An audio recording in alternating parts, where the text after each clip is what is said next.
Anne is here as well with me in the meditation room here at Lotus. Let's go ahead and settle into a comfortable meditation posture. Using whichever method you find most effective, please allow both your physical body and your mind to start to settle and to rest, to become quiet and still.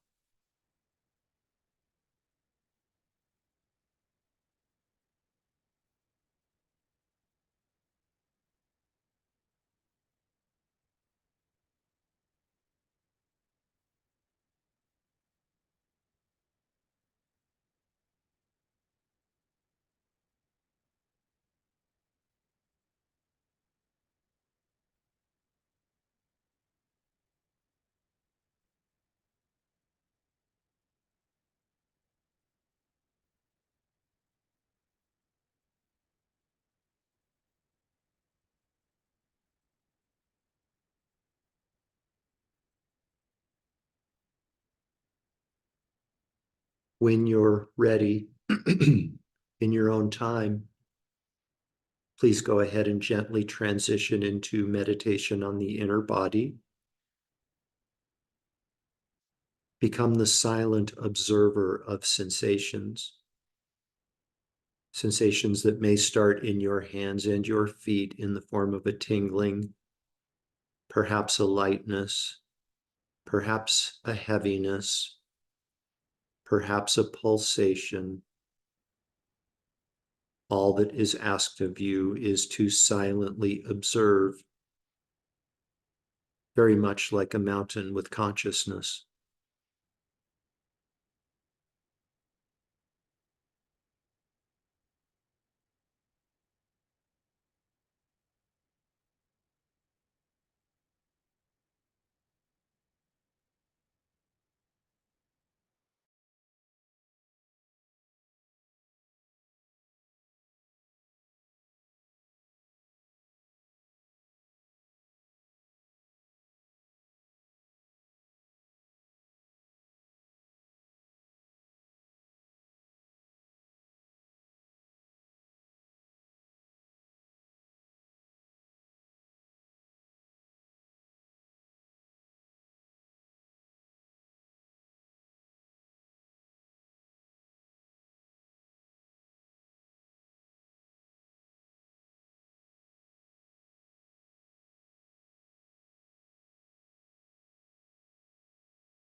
There is no more compelling, no more inspiring example of stillness than the mountain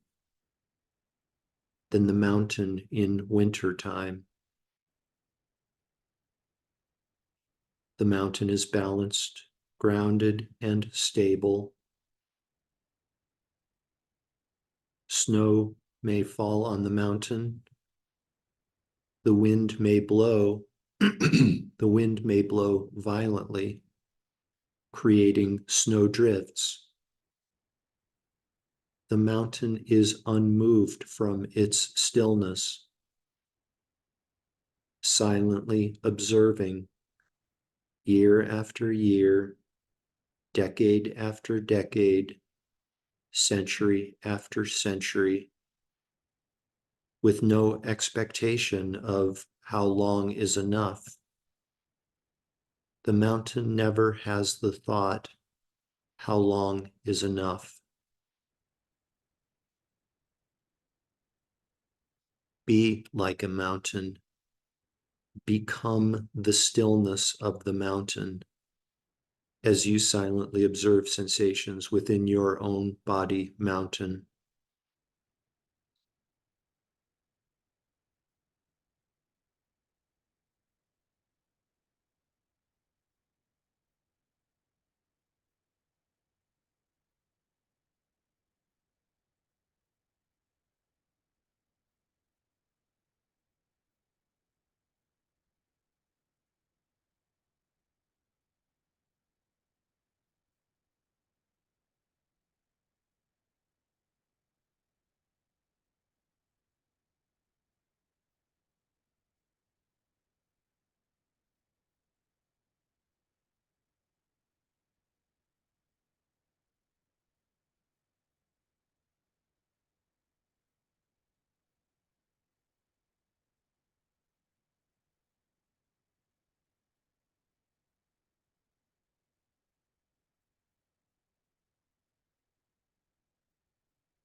Anywhere you observe a sensation, you can know that there is consciousness at that place. This demonstrates clearly and unequivocally that your body and your mind are not separate.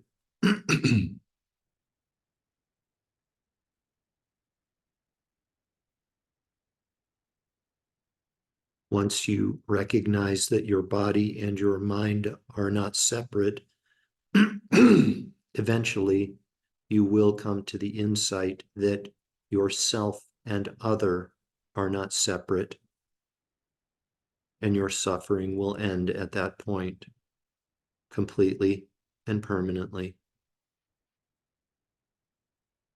So, for the last moment or two of our meditation this morning, I'd like you to please just continue to rest in your experience of the fact of the truth that your body and your mind are not separate. The way to deepen your experience of this truth is to simply observe sensations. No judgment, no labeling, no hope, no fear.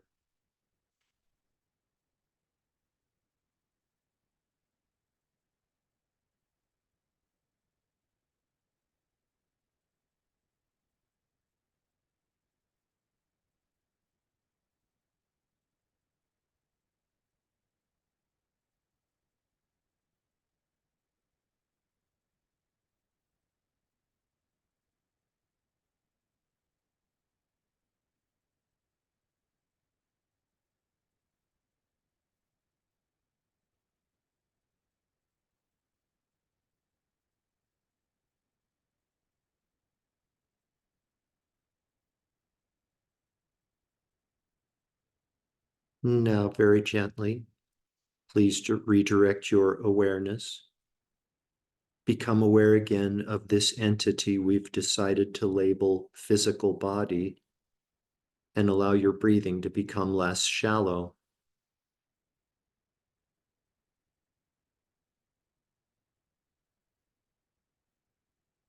Taking deeper and deeper breaths, become aware again of the garments of clothing resting on the surface of physical body.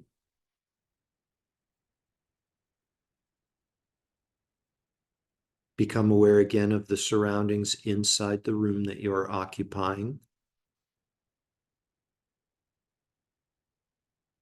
Become aware again of the world that exists outside of the room that you're occupying.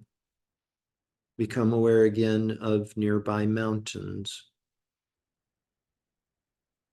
of nearby continents, of nearby planets, of nearby solar systems.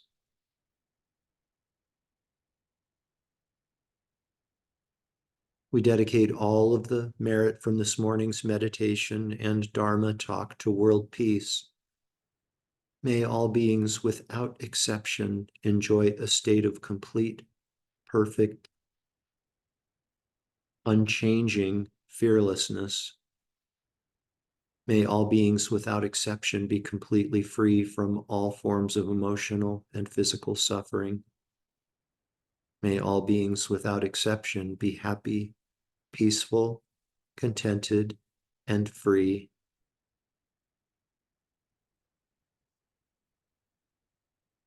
Completely fill up your belly and lungs with air, and when you're ready, you can open your eyes and bring your meditation to an end.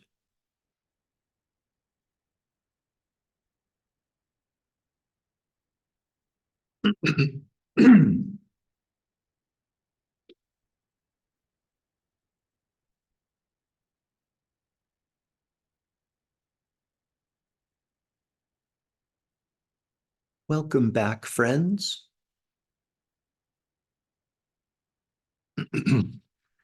So, at the end of Friday's class, Roberta had an excellent question regarding an experience that I had at a conference on Thursday, and I'll give you the abbreviated version of um, the conference event here at the Grant County Convention Center in Silver City.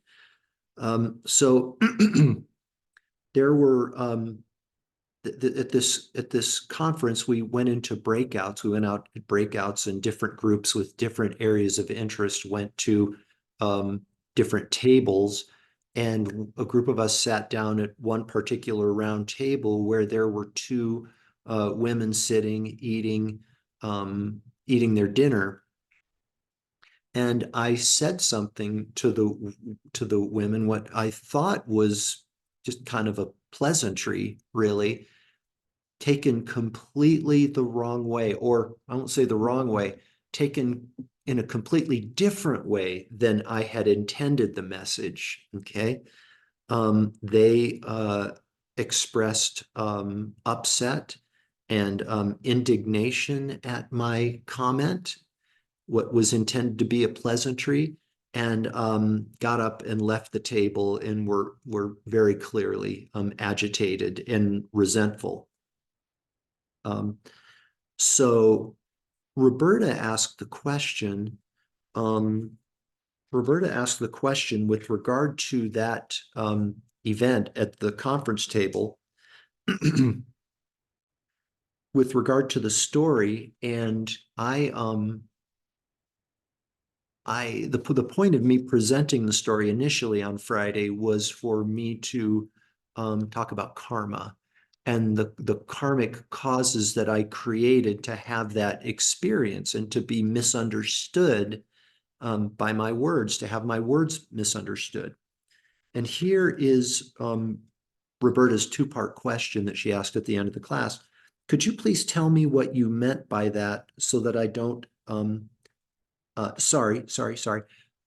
Roberta asked, couldn't the women have asked the following question? Could they not have asked, could you please tell me what you meant by that so that I don't misunderstand you? Roberta asked sort of, what is the karmic interplay in so many words of they're not asking like a clarifying question? Couldn't they have asked, excuse me, sir, could you please tell me what you meant by that so that I don't misunderstand? And then Roberta's question, two-part question was, is every single action to our speech or actions necessarily a result of us? Could their reaction be a result of them? Maybe something they did in the past put them in this headspace? Related question, not only did they misinterpret the question, but they didn't check in with themselves to see if they misinterpreted the pleasantry. Yeah. So again, two-part questions. I kind of fumbled around to get them out. The two-part questions were, one, couldn't they have asked a clarifying question? And even before they got to the clarifying question, couldn't there have been the thought, like the internal mental action of asking themselves, am I misinterpreting what's happening here?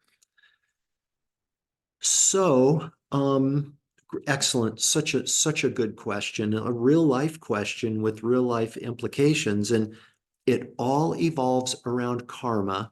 And it may seem like I'm sort of splitting hairs in kind of the finer points of karma. I don't think I am, but you might misinterpret what I say about the karma. So who knows how this is going to go. Um, um,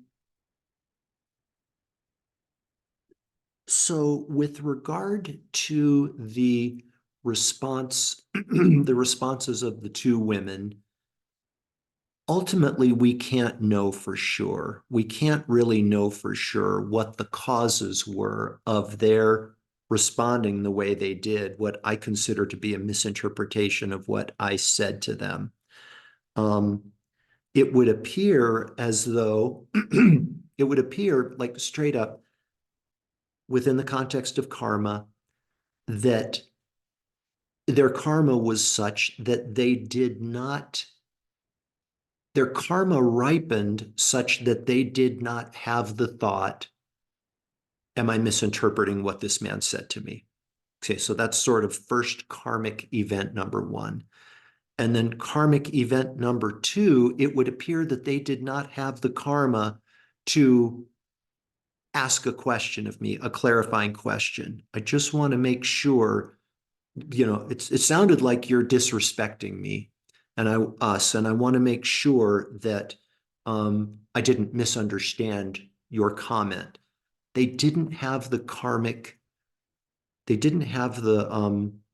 karma to ask that clarifying question. That's how it appears to play out.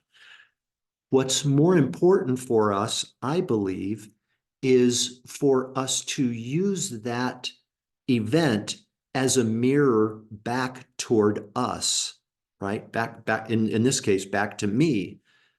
So something like a possible mirroring of that event back to me would be the internal response that I had was, oh my gosh, I can't believe that they were so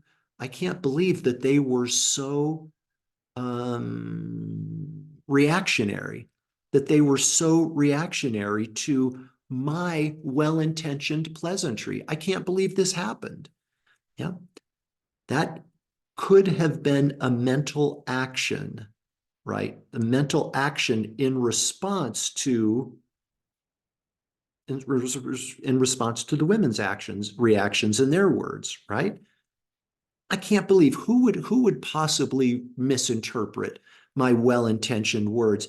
I'm really indignant now. I deserve better than this at a public convention, for crying out loud, right? That's my mental action, my mental response, and thus an action which creates a karmic potential which will ripen in the form of an experience at some point, right? And then maybe my verbal response is, you misunderstood, or wow, I can't believe you attacked me like that. You're going to attack me like that. You don't deserve to be at this table, or whatever my verbal response is. And thus more karma is created, right? More karma is created. A potential is created by my verbal actions, and those potentials at some point will ripen in the form of an experience. Now here's a takeaway, so many takeaways from this event, but the one that I would like to present to you and appeal to you to consider carefully is this. When we talk about karma, we talk a lot about our verbal actions and our bodily actions.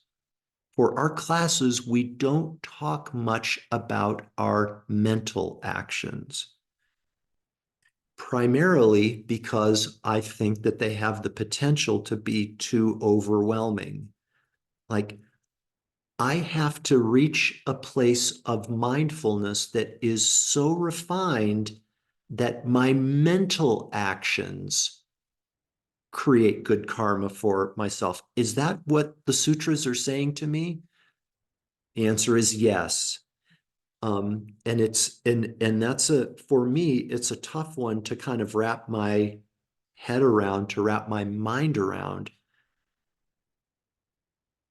because my reaction to the women, my mental reaction, which I guess is a mental action, right? Stop calling it a reaction. It's a mental action. Could have been, I'm so offended. I can't believe they misunderstood me so bad and disrespected me this way in front of other people. Mental action, right?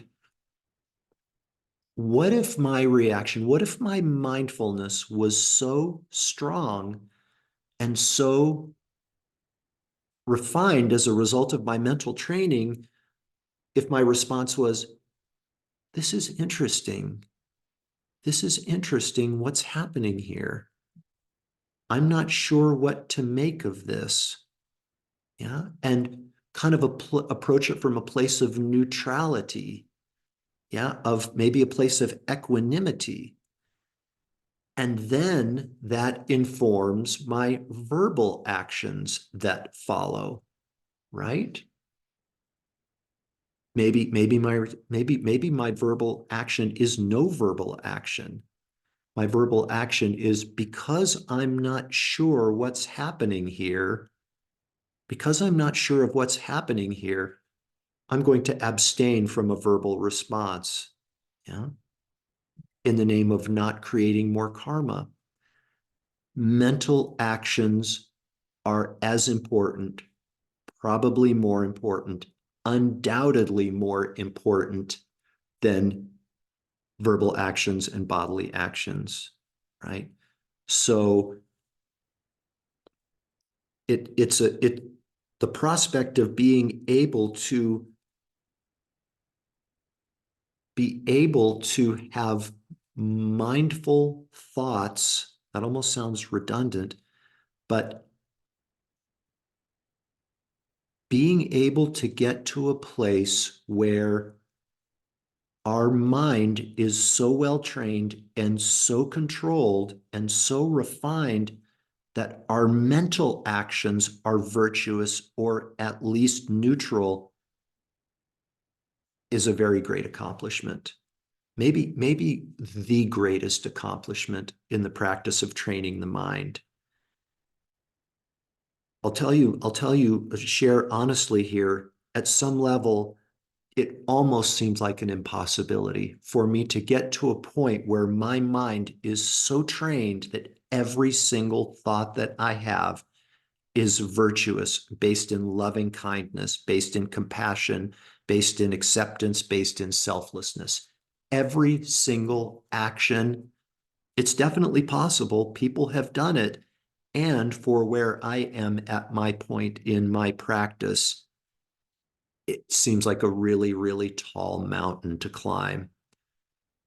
And that gets to our renunciation and our knowing of suffering. Back to the first noble truth, you should know suffering. And the main message from our class on Friday at the end was resolve to get off the wheel of karma altogether, right? I have thought after thought after thought after thought, creating karma for myself. My uncontrolled mind is creating negative karma because I haven't refined it as well as I hope to, as well as I'd like to, as well as I'd like to get to, a point I'd like to get to at some time.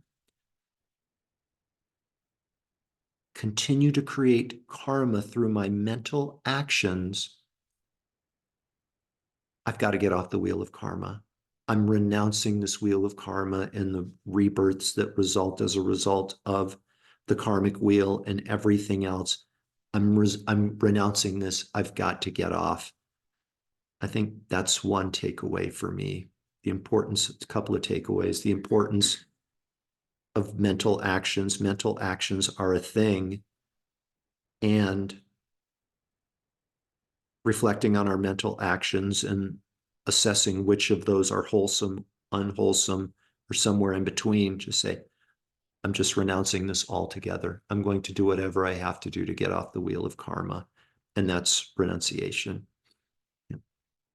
So thanks, you guys. Ran over 2 or 3 minutes this morning. Thank you for being here and have a great week.